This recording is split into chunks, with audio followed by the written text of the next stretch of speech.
বাচ্চাটা দুনিয়াতে আসার পর মৃত্যুবরণ করেছে, এটার মধ্যেও কারণ আছে।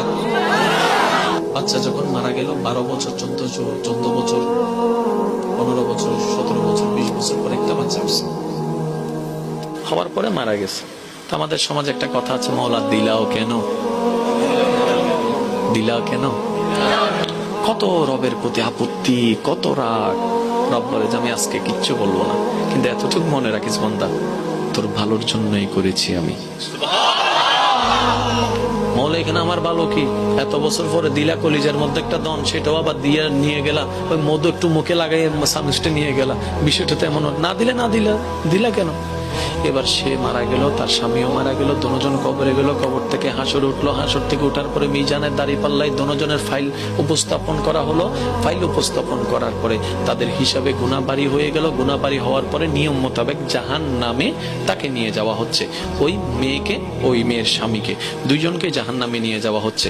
এই মাত্র জাহান্নামে ফেলবে, এমন সময় আরেকজন ফেরেশতা এসে বলে, ও জাহান্নামের ফেরেশতা দাঁড়াও, ওদের হিসাব ক্যান্সেল হয়েছে, জাহান্নাম নয়, তাদেরকে জান্নাত দেওয়া হয়েছে, জান্নাত দেওয়া হয়েছে।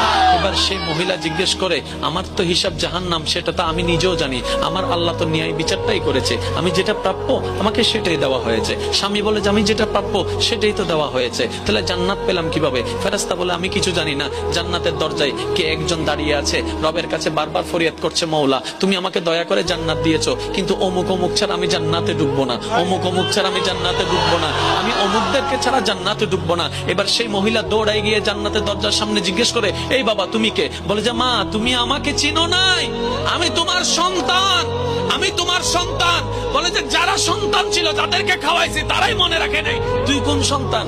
বলে যে ওই একদিন থেকে যে মারা গেছিলাম, আমি সেই সন্তান। আমি বলে যে তুই এখানে কেন?